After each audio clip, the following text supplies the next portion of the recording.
Assalamualaikum warahmatullahi wabarakatuh. Selamat pagi anak-anak ibu kelas 11 akuntansi 1 dan 11 akuntansi 2. Nah, sebelum kita mulai pelajaran hari ini, ibu hanya ingin mengingatkan bahwa masker ya, tugas maskernya jangan lupa dikumpul ya. Sesuai dengan tanggal yang ibu kasih tahu ya. Udah ibu cek bulannya, dan anak kelas akuntansi 2 juga udah. Nah, meskipun kalian sudah mengumpulkan UAS ya, tetapi belum mengumpulkan tugas prakteknya, yaitu membuat 2 masker dan di videoin, maka nilai kalian tidak akan ibu keluarkan. Nah, berarti apa? Berarti kalian remedial atau belum tuntas. Oke, jadi jangan lupa ya buat masker kainnya, 2 masker, dan jangan lupa bikin tutorialnya ya. Oke, jangan lupa nilai tidak akan ibu tuntaskan kalau masker kainnya tidak dikumpulkan. Oke, nah kita masuk pada materi selanjutnya, yaitu pelayanan usaha bisnis retail. Nah, sebelumnya PowerPoint-nya udah ibu kasih kan. Di sini ibu akan jelaskan apa itu pelayanan usaha bisnis retail. Sistem layanan usaha bisnis retail. Nah, kita harus tahu dulu apa itu bisnis retail ya. Bisnis retail merupakan salah satu bisnis yang dilakukan oleh produsen dengan memasarkan barang secara eceran ataupun langsung kepada para pelanggan. Terdapat faktor yang mempengaruhi kesuksesan bisnis ini, seperti keunggulan produk, harga yang bersaing, dan lingkungan. Nah, jadi bisnis retail ini penjualannya berupa produk atau jasa kepada konsumen dalam skala eceran. Oke, dalam skala eceran ya, dengan tujuannya untuk memenuhi kebutuhan pribadi atau kebutuhan sehari-hari. Nah, jadi pelaku bisnis retail ini dia menjual produk atau jasa secara langsung kepada konsumennya ya, bukan kepada bisnis lain. Maksudnya itu tanpa ada perantara penjualan lagi.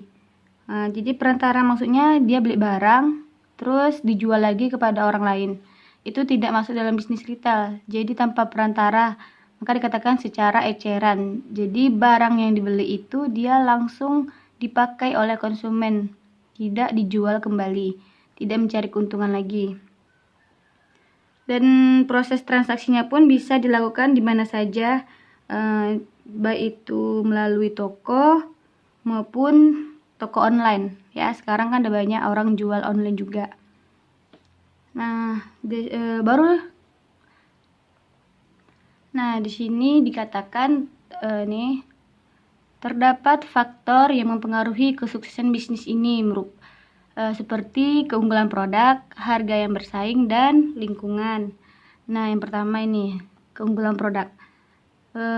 Jadi buat bisnis retail ini, misalnya kita pengusaha bisnis retail, jadi buat bisnis retail kita itu lengkap barang-barangnya atau ketersediaan produknya akan jual.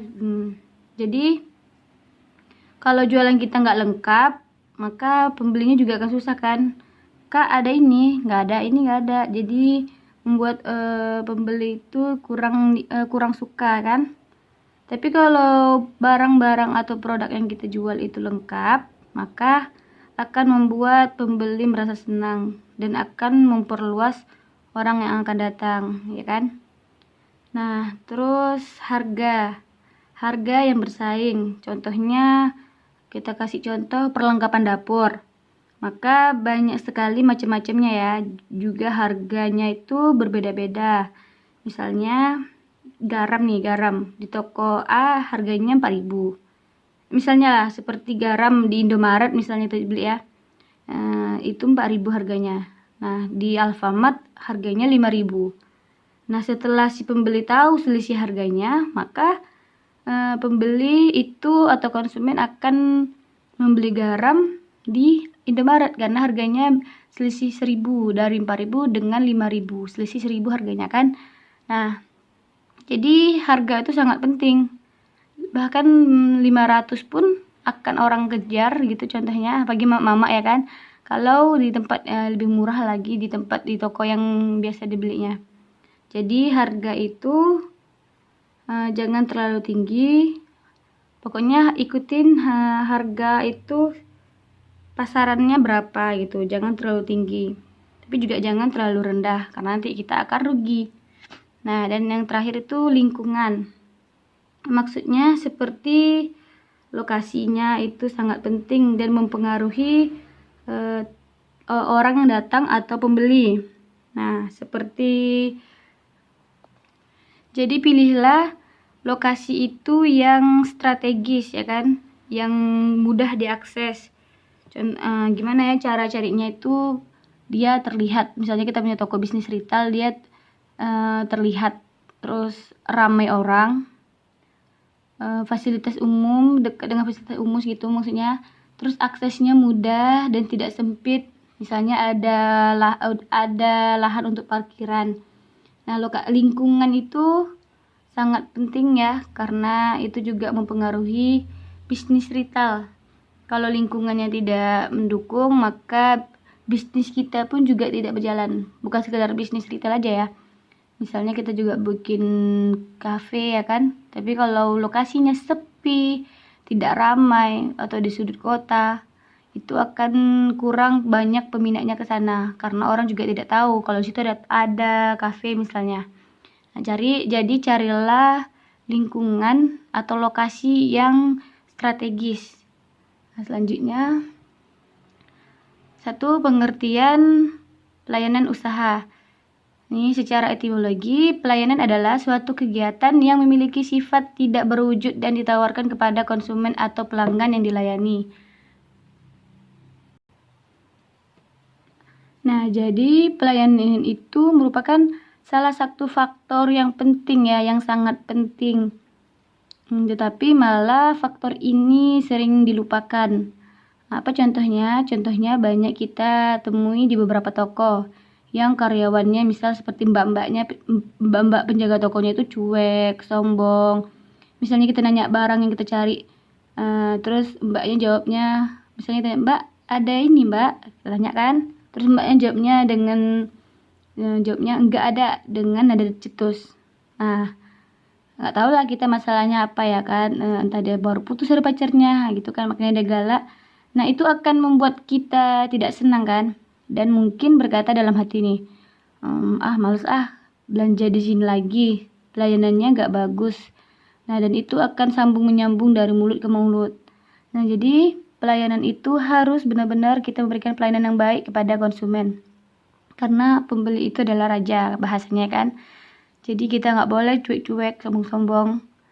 Apapun yang diinginkan sama pembeli harus kita turutkan. Misalnya dia bertanya, barang ini, dia minta tolong ambilkan mbak, ambilkan dong ini barang sarden itu, meskipun susah harus kita usahakan gimana supaya pelanggan kita itu merasa puas dengan pelayanan dari usaha yang kita lakukan. Nah, berikut adalah beberapa para ahli mengenai pengertian pelayanan. A.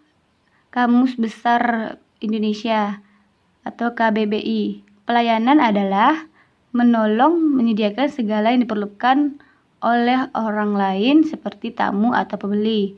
Terus yang kedua, menurut Kotler tahun 1994, pelayanan adalah aktivitas atau hasil dapat ditawarkan oleh sebuah lembaga kepada pihak lain dan biasanya tidak kasat mata. Nah, jadi pelayanan itu berkaitan dengan pemberian kepuasan nih terhadap pelanggan. Kepuasannya berarti harus sopan, baik, ramah, ya kan? Pelayanan yang baik itu akan membuat kepuasan baik juga kepada para pelanggannya. Jadi pelanggan merasa senang dengan pelayanan yang kita berikan. Itu pentingnya pelayanan usaha. Nah, contohnya seperti ini. Kita pingin beli aqua, ya kan, beli aqua. Kalau ada di warung, aku juga ada di warung kan, dan ada di Indomaret misalnya. Nah, kalau di warung harganya 3.000, kalau di Indomaret harganya 4.000. Nah, harganya beda 1.000 kan. Nah, tetapi kita ingat-ingat lagi di warung yang itu tuh, warung si A, itu penjualnya ibu-ibunya itu jutek, cuek, ya kan. Kadang kita panggil-panggil dia nggak keluar-keluar, ya kan. Sekalinya keluar, ada apa, beli apa? Tuh kita jadi nggak suka kan, kita nggak senang belanja di sana. Nah, tapi kalau di Indomaret kita bayangkan, kita masuk, kita disambut selamat pagi Bu, atau ada bisa dibantu Bu, ya kan. Jadi pelayanan di Indomaret dengan pelayanan yang di warung itu berbeda. Pelayanan di Indomaret lebih baik, ya kan. Nah, meskipun harganya berbeda, bayar pedas 1.000, tetapi kita mengingat kembali pelayanannya di Indomaret enak ya. Mbaknya lebih ramah, apa yang kita cari dibantu, apa yang kita tanya dijawab. Nah, di situ berarti pelayanannya yang bagus. Oke. Selanjutnya, alasan melakukan pelayanan dalam bisnis ini. Jadi ada alasan ya kita melakukan pelayanan yang baik.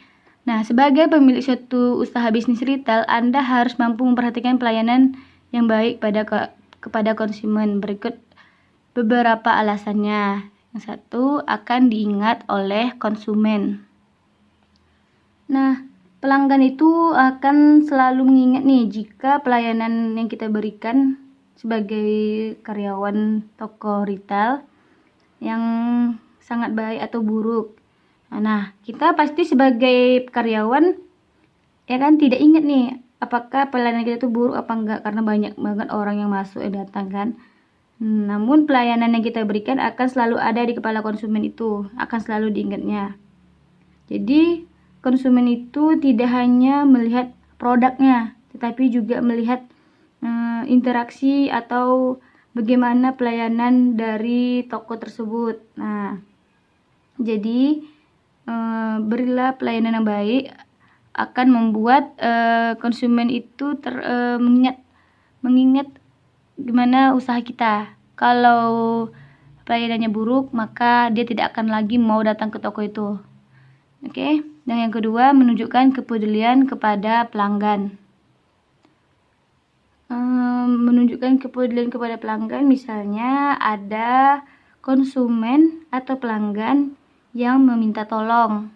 Minta tolong seperti, Mbak tolong carikan di mana ya ada agar-agar rasa coklat, ya kan. Misalnya kita nggak tahu, kita muter-muter nih, nggak tahu di mana letaknya. Nah, jadi mbaknya langsung dengan dengan murah hati, ayo mbak sini saya antarin. Nah, ada juga nanti misalnya kita ke swalayan kan, kita ada barangnya yang tinggi dan kita tidak dapat menjangkaunya. Nah, kita minta tolong kepada karyawannya untuk mengambilkan.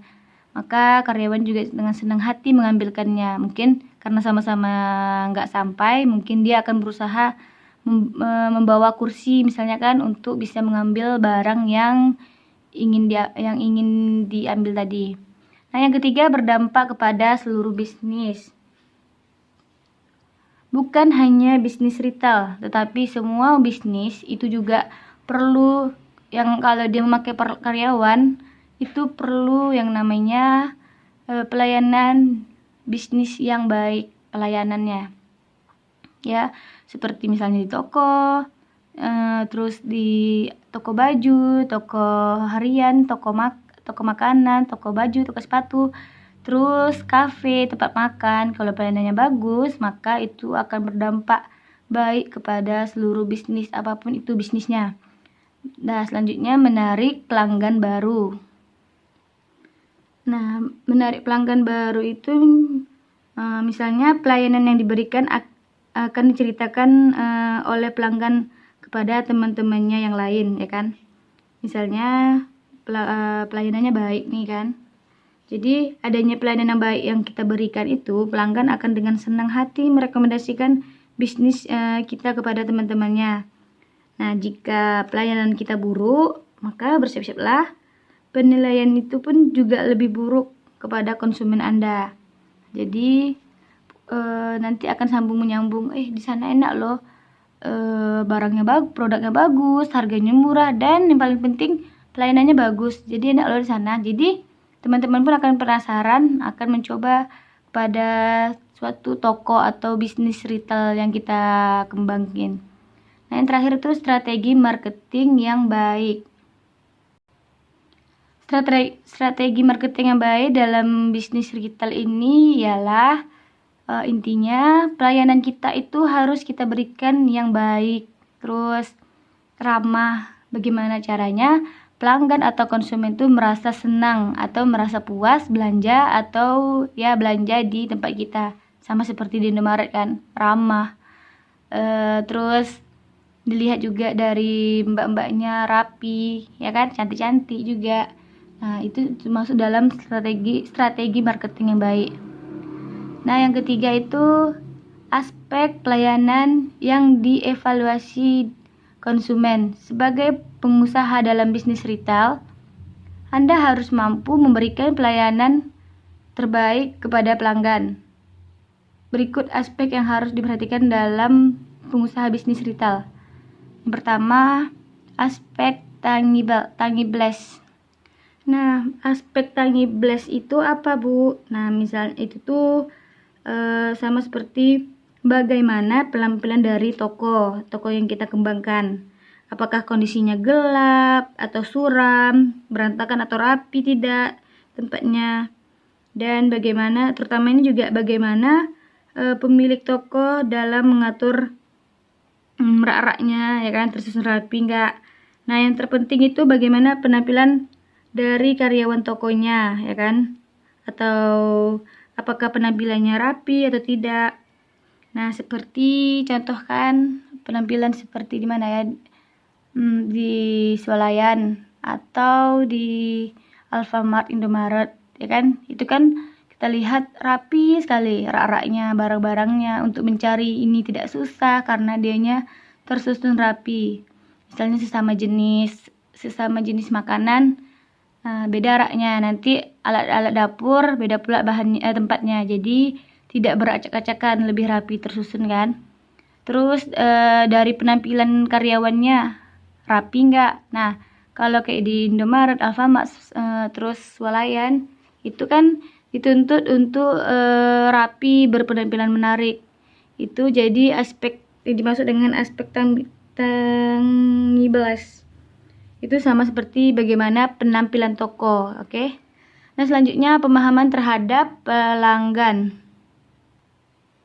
Kadang kalau kita lagi belanja di Swalayan kan, kita merasa kayak bingung-bingung gitu. Kita mencari sesuatu barang yang kita inginkan. Nah, mungkin karyawan bisa memahami sepertinya ini konsumen sedang membutuhkan pertolongan, maka bertanya, ada yang barang apa yang cari Mbak? Nah, seperti itu misalnya kan. Jadi lebih memahami apa yang diinginkan oleh konsumen. Terus perilaku yang sopan. Nah, perilaku yang sopan itu seperti jaga omongan dengan baik. Terus kalau misalnya ada konsumen yang bertanya, jawablah dengan baik juga. Terus yang selanjutnya itu ada keamanan. Keamanan itu misalnya seperti keamanan parkir, misalnya ya, keamanan parkir contohnya. Nah, kalau tidak disediakan tukang parkir atau parkirnya itu sembarangan, tidak ada lokasi parkir. Nah, misalnya kita lagi belanja masuk ke dalam toko, ya kan, tidak ada parkirnya, tidak ada lokasinya itu. Jadi kita dapat parkirnya jauh. Mungkin kita akan merasa was-was kan, takut nih, nanti motor kita aman gak ya? Jadi kita pun belanjanya juga tidak tenang. Ya kan, yang kita pikirkan motor kita, yuk cepat. Soalnya motor kita takut nggak aman. Nah, jadi harus disediain juga. Contoh kecilnya adalah lokasi parkir. Nah, selanjutnya ada kredibilitas. Nah, kredibilitas itu merupakan hal yang sangat penting. Dia menentukan pamor dari bisnis kita, toko kita. Salah satunya dianya harus menjalankan komitmen. Contohnya, kalau dalam memberikan garansi terhadap suatu barang, misalnya kita elektronik ya, barang elektronik. Terus misalnya kita beli barang elektronik. Nah, misalnya itu kan ada namanya garansi. Nah, di garansi itu apakah bisa dipercaya? Kan itu kan kita tidak langsung sama bosnya kan, kita sama karyawannya dulu. Nah, karyawannya itu apakah dia dapat dipercaya? Kadang udah kita bawa garansinya sesuai dengan prosedurnya, tapi tidak dilakukan. Terkadang pengambilan barangnya itu tidak tepat waktu misalnya kan. Makanya harus benar-benar dijaga kredibilitas nih, seperti pamor dari usaha kita. Nah, selanjutnya itu reliability. Nah, jadi reliability itu seperti seperti keakurat dari nota pembelian atau bond, ya kan? Nah, jadi terkadang itu kita pernah belanja di Swalayan atau di Alfamart, Indomaret. Nah, terkadang itu ada kasir yang teledor nih. Dia memasukkan barangnya itu hingga 2 kali dia masukinnya. Tentu nanti di dalam bond kita itu atau nota kita dia terbayar 2 kali juga. Kita yang rugi kan, sedangkan barangnya 1. Kita beli Supermi 1, dibilang itu 2. Yang kita bayar tentu 2 ya kan, sesuai dengan nota. Jadi itu harus benar-benar diperhatikan, harus ada ketelitian penting dari kasir misalnya. Nah, selanjutnya itu ada akses. Akses itu di sini Ibu contohkan, misalnya kita punya toko baju atau toko baju misalnya. Di situ perlengkapan baju, sepatu, tas, jilbab untuk khusus wanita misalnya kan, toko baju. Nah, jadi kita tahu tuh bukanya jam berapa. Buka jam 10 dan tutupnya jam 8 malam misalnya kan. Nah, jadi harus konsisten. Jam 10 emang harus sudah buka. Jadi tidak mengecewakan pelanggan. Nah, biasanya kan kata situ dibilang jam 10, tetapi udah jam setengah 11 tokonya juga belum buka. Di situ kan kecewa pelanggan misalnya. Nah, selanjutnya itu ada kompetensi atau kecakapan.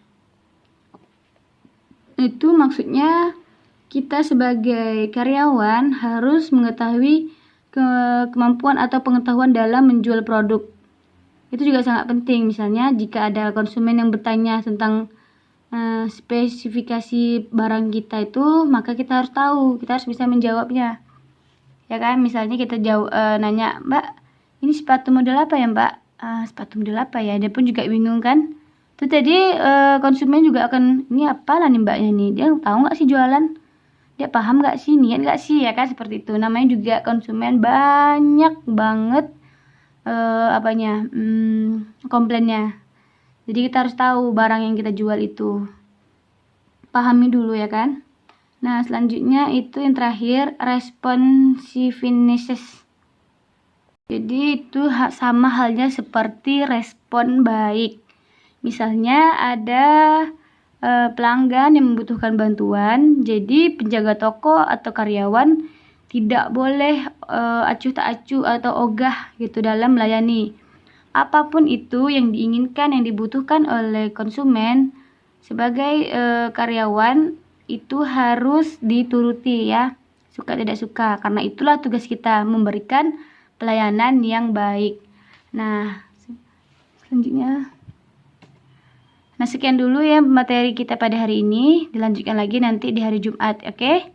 Nah, Ibu akhiri. Assalamualaikum warahmatullahi wabarakatuh.